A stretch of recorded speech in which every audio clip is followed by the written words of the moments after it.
What's up, y'all? It's your girl, ARI LENNOX, and I'm tapping in with the Blues Project, your home of R&B and soulful sounds. Yeah. What a start to the album. No, honestly. So I was Vacancy and we started off with Mobbing in DC. You have fantastic album openers. You do. Oh, thank you. And people have noticed we had Chicago Boy, Mobbing in DC. Where are we going next? There's going to be a London something.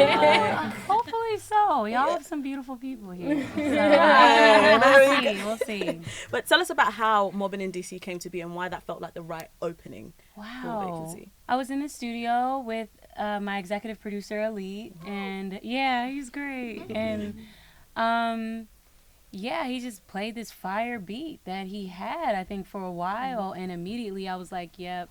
That's the one.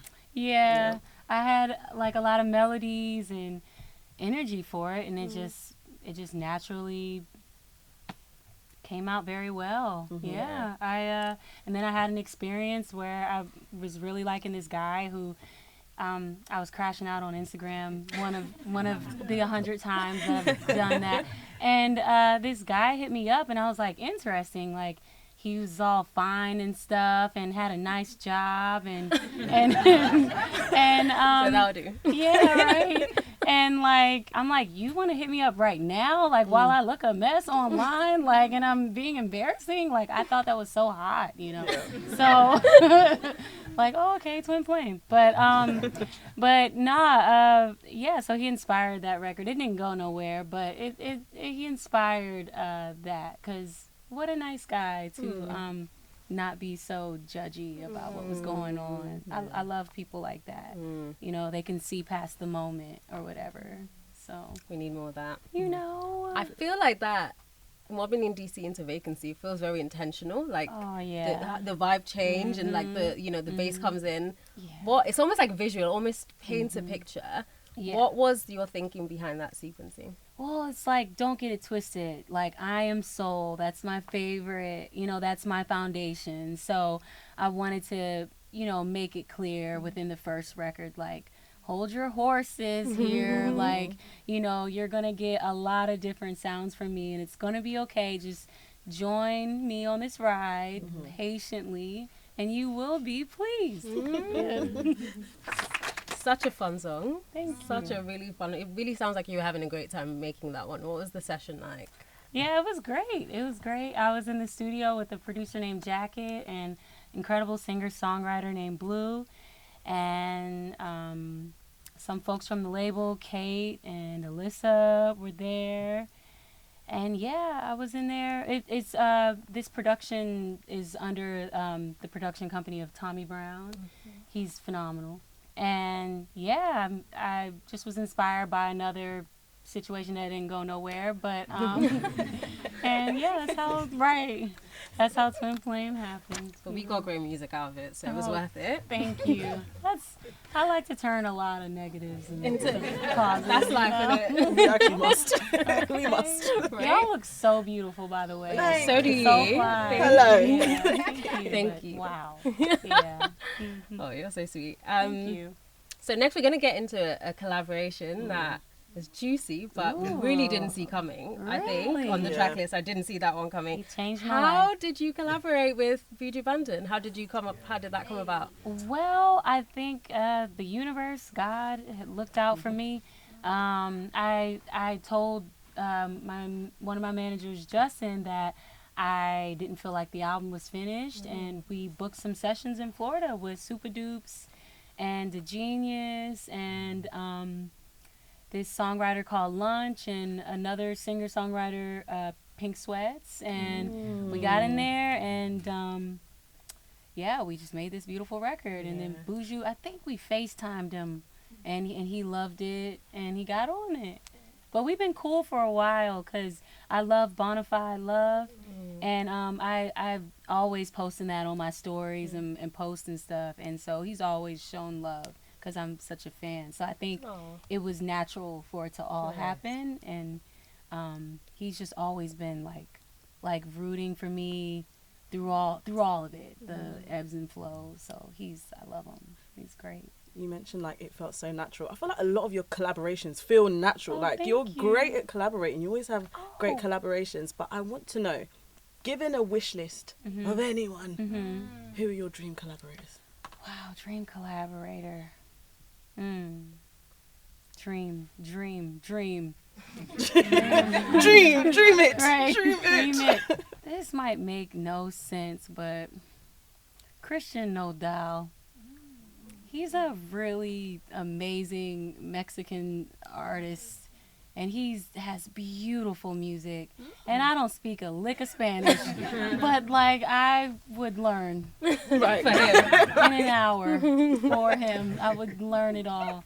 I just think he's so lovely, and his music is so beautiful. His tone, his riffs, like it's gorgeous. It's beautiful, and I would love to collaborate with him. That would be a dream. Yeah. I'm gonna go home and listen to him now. Yeah. Everything. Listen to Adios Amor. Yeah, listen to that one. It's very nice. I'm sold. I know. Yeah, right? I'm sold. And I want to hear Ari in Spanish as well. I want to hear you take that one on. Okay. That would. I'll do that. I'll work on that. He said just Oh my for God. us. Just for us. All right, cool. Let's get straight into another track, please. Come on, y'all. Let's bust it wide open. Let's sing. I'll go with you. We needed that. Yeah. At the end of, it's Friday night. We needed Right, it. you know. We needed it. We needed that quick wine. Quick wine, A yeah. little pre-game. Very, very nice. We're actually going to get into another song now. Now that we've been up and singing, we're going to get into another song, please. Cool. Oh, really? Oh. Yay! Wow, No, banger. that joint is really awesome. Right? I haven't heard it in a while. Like literally just listening to it. And I'm like, yeah, MNEK. He changed my life. Exactly. And he's from here. That's what I was going to say. Yes. Oh my God. Yeah. Talk to us about that, like experience with him. Oh my God, he is absolutely amazing. Him and Tim Subi, we just had a beautiful session in LA, and that song came about. I believe I had the melody of "Waste My Time, Get On My Line." I had that in my head for a while. I think I was playing on IG Live with it, and then.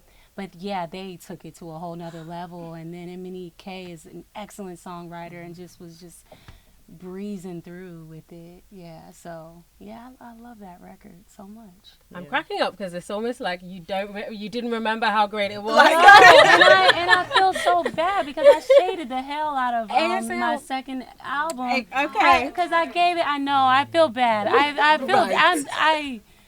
I should shake myself tonight. Yeah, I had a bone to pick with you about that one because to me that's a 10 of a 10. But yeah, I think because it's hard when you're like entering into your sophomore album. There's like all this pressure. There's this fear that like, what if it's not good enough? And then even though like I felt in the tour that my fans loved it, I felt everyone. And but before that tour happened, I just remember feeling like, damn, do people like the album? And thank you, I appreciate it. And then but of course after tour, you kind of like forget sometimes. Like every day there were people who knew the words, word for word, and it was such a blessing. Everybody was just all love and happy. So sometimes, as a human, you can just forget like all of the positivity and just So I shaded my album, and I'm sorry, and I regret that. your apologies accepted because I was like, what? Don't come for ASL. That's 10 of a 10. Thank you so much. It's so good. I still gave it an 8 out of 10, but it still was shady. It was unnecessary. Yeah, it's really, definitely really a 10 was. out of 10. Yeah. Boy, bye. I was just about to you say, know, boy, bye. Leak it, Exactly. a hoodie, Right. Man. Right. I was being mean. Okay. I'm so glad we got there We're because back I was up. like, are we going to have to tussle about this? Like, what are we going to do? Okay. Let's do it, yeah. Okay. And now we're going to get into another amazing track off of ASL, Pressure. Oh, yeah. Too fucking hot for all these clothes anyway. Thank you. I wonder what... So how do you feel hearing that? I feel like I literally, when I listen to songs, especially my songs, like I am analyzing it, like, and I'm just grateful. Just every ounce of it, I'm analyzing it. Those beautiful chords at the end, you know, Brian Michael Cox.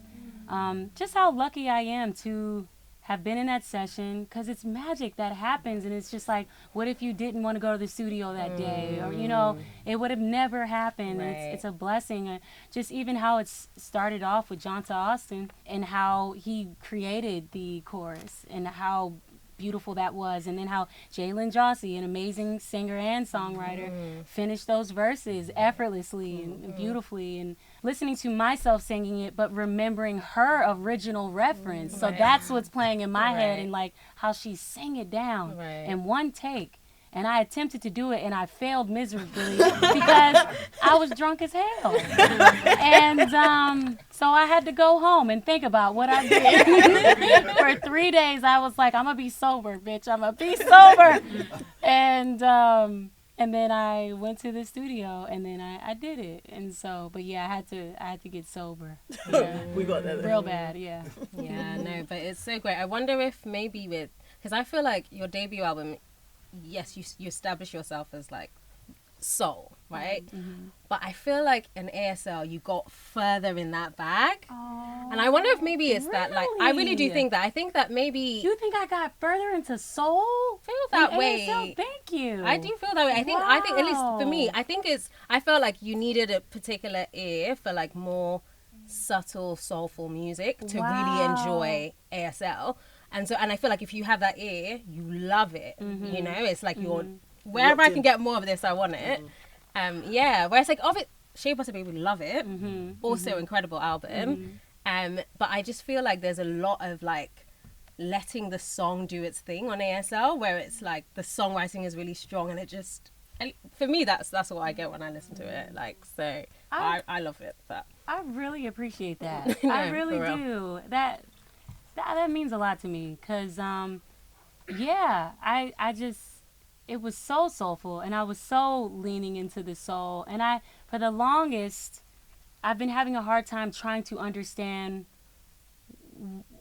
I know this is negative thinking, but what was such a big difference between Shea Butter Baby, the album, and everything else I've ever made afterwards, and why was it such a means of like turmoil for somebody, like, you know what I'm saying, of just like, she'll never make stuff like this first project again, and it's just like, is this not soul still? Like, what the fuck do I have to do? No, it really Like, is. do I have No, to it is. fucking It make is. macaroni and cheese? it Baked macaroni and cheese while singing, and do I have to wear collard greens? Like, do I have to do that like that? So I've been struggling with trying to understand how is. Listen, the loudest voices on the internet are often the people who don't know.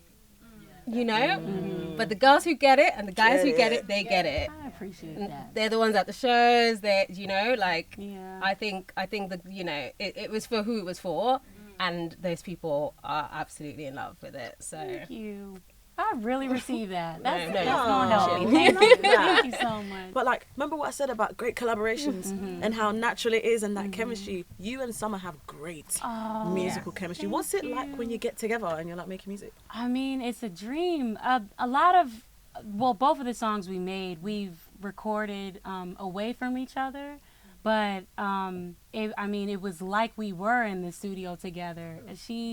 She's awesome because she really loves soul music. She loves neo soul music. She loves when I'm doing neo soul music. So she's always been a supporter of me since the beginning. She's been lovely. I'll never forget, I was at a festival on the West Coast somewhere, and I'm just singing like my heart out, and then I turned to the left and she was just rooting me on from the side, and it's just everything, like genuine love and support.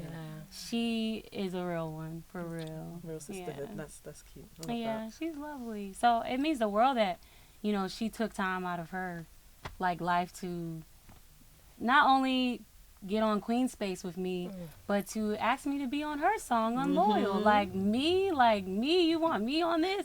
Yeah, and I mean, but like, she's so massive, you know, like she's so loved, and I felt really lucky and honored that she would think of me, especially on a record that was so like soulful, like, and that she thought of me. I felt so honored, you know. You're too humble. I'm not gonna lie, because to me it's like you're the obvious choice.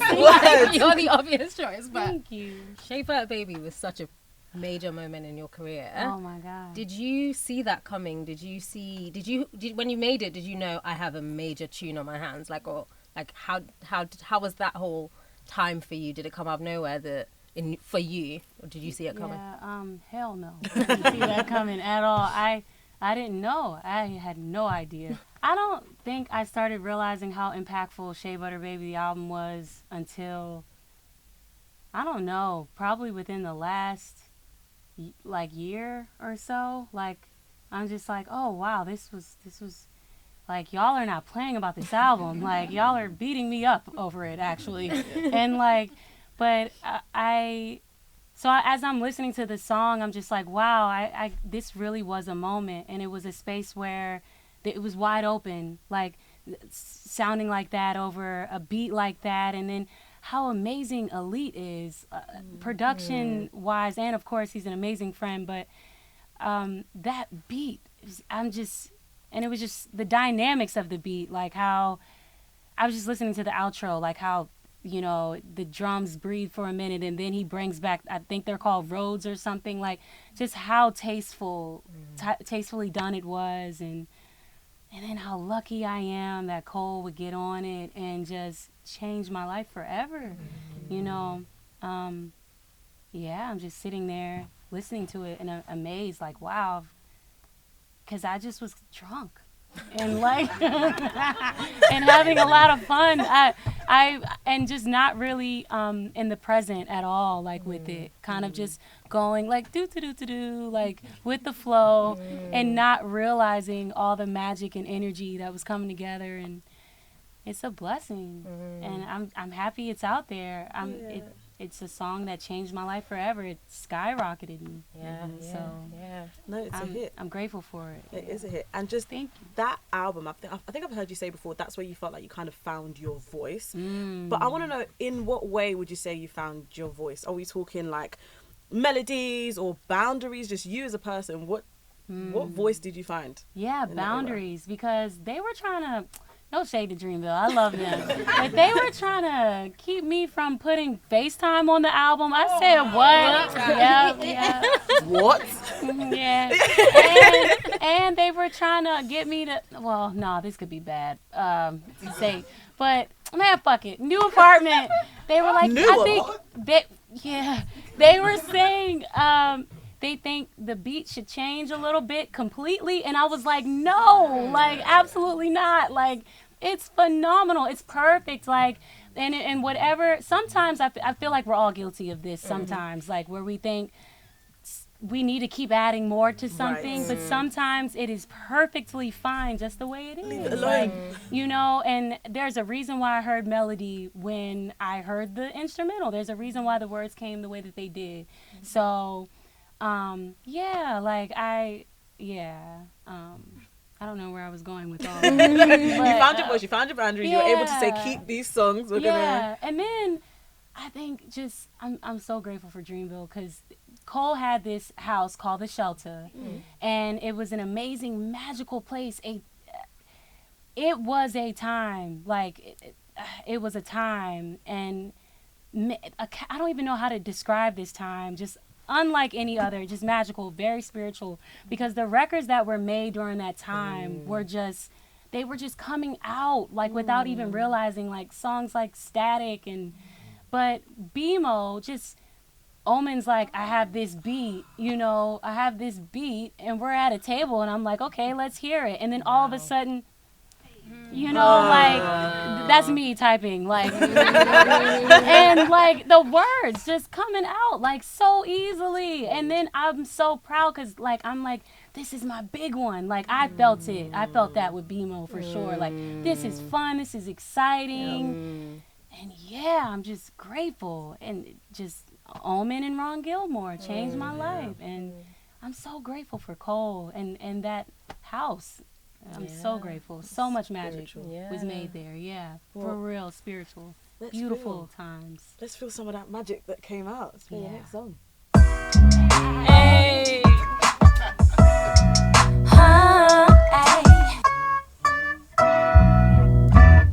Let me go on and check on these goddamn garbanzo beans. See if they cooked yet. Hey! Thank you. Thanks, y'all. There is a real magic in those Honestly. tracks, in the Shea Butter Baby tracks. Oh There's yeah, something and really what special. was cool was someone in Dreamville had the bright idea to secretly record me while I was on my lives, and it was the I don't know for how long they were doing this, but it was Right. for a great deal of time, and they came up with, and so there's so many snippets from back then, but Right. like these were the ones that made the album, but it was just so special how they paid such beautiful detail like to everything I was going through in my life, and it was just a magical pairing. It was beautiful. The love and the support, and like you can hear it. Like, in the Yeah, for project. real. Yeah. I was at your last London show where J Cole came out. He Oh surprised my you. God. Oh, what a I moment. cried like a fucking I don't know. I cried like a puppy, a little puppy, like without its mom or something. I don't know what it is about that man. Like he, sometimes like when we've had deep conversations, like there's something. I believe he is anointed for real. I really feel like that is a spiritual man, and he's really blessed. There is a lot of magic, like not like scary magic, but like like godly magic, like for real. Because there are so many times where I could just be talking to him about things, and like a little tear come down my eye, and so yeah. But outside of that, to just be on that stage and I'm just all chilling and stuff, singing. And now I'm sounding a mess because I cannot sing and cry at the same time. God did not bless me with that. Fantasia's great at that. Jennifer Hudson. Like, those are singers that sing through the cries. I cannot do it. I fail every time. And I know it was bad.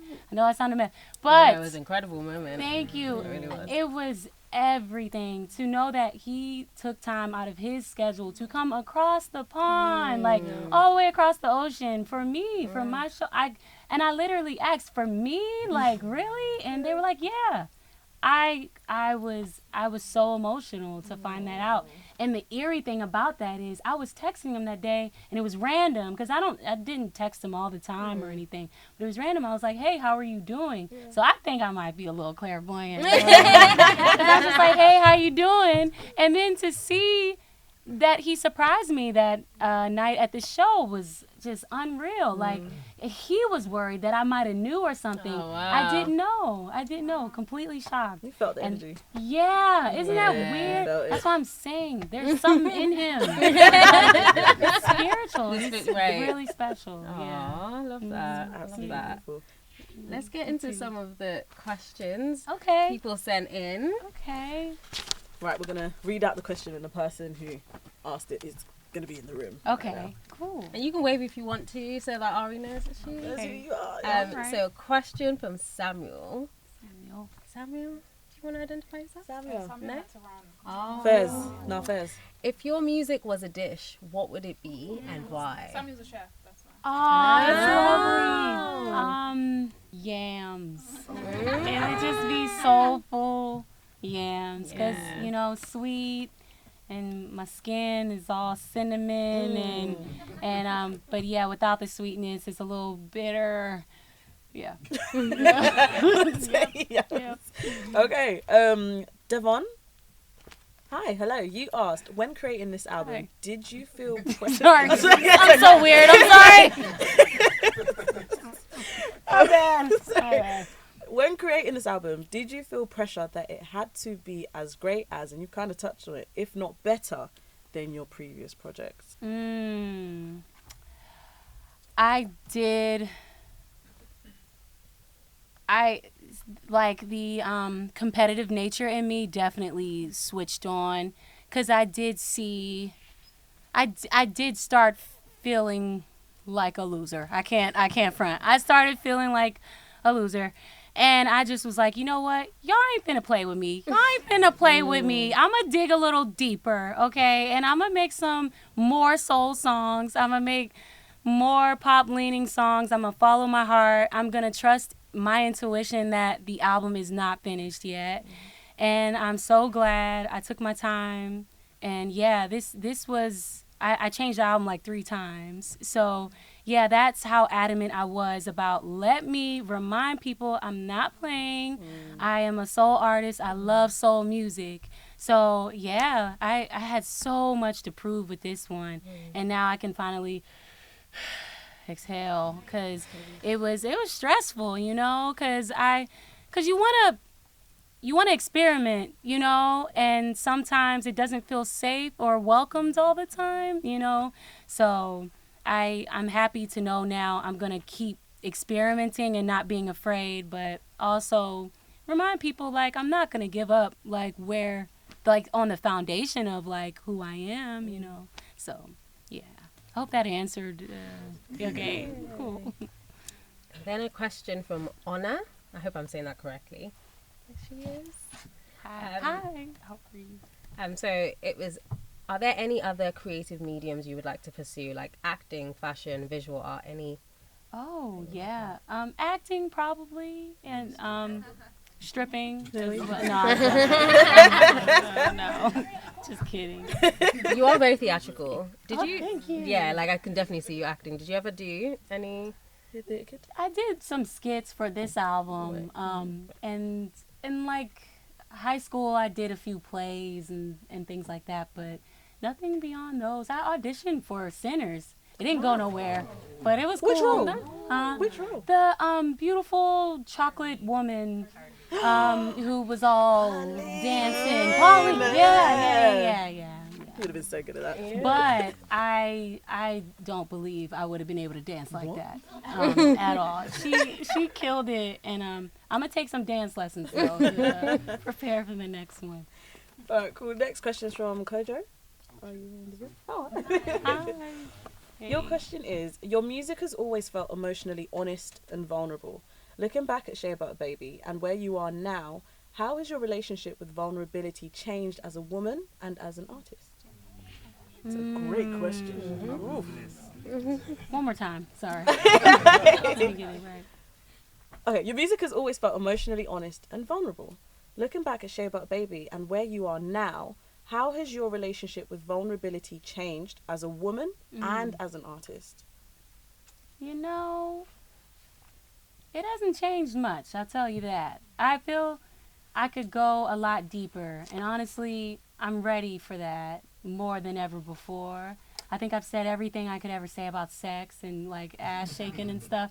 So like I think I'm ready to go deeper, honestly. But I do think it mirrors my real life, where I see the walls in my relationships and every kind of relationship, business, friends, family, romance, and I'm becoming more aware and trying more and more each day to, like, you know, bulldoze them down a bit. So yeah, it's a beautiful question. I hope that okay. Yeah, thank you for asking. And then a question from Tarek. He's right there. Oh, hi. It's funny because Tarek uses very similar words to Kojo. He says, your music always feels emotionally honest. Oh. Is there a song you almost didn't release because it felt too personal? This song I have called Hot Mess, and I made it here in London. And so I think I'm ready to drop it now. The album's out already, so I think I can start that journey of like, okay, what does Ari sound like being like literally completely honest about like who I am, like the Courtney, like, cause Courtney's my real name. So who Courtney is and like who she is and embrace, cause the song is really about just embracing all of like the flaws about myself and things of that nature. So yeah, I'm ready for it to come out for sure. Yeah. Thanks. Rads, are you in the room, Rads? Hi, Rads. Hi. Thank you. Your question is, were there any creative differences of opinion you had with Elite whilst putting Vacancy together? What were they? And how do you navigate that when you're working with your best friend? Like, how have you grown together instead of apart? I love Elite. He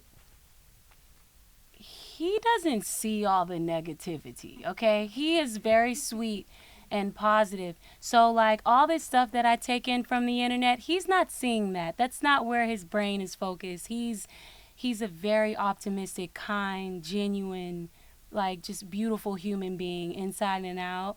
So when I would come to him and be like, I don't think we're ready for the direction of the album to be this right now, I think we are in a space where we have a lot to prove.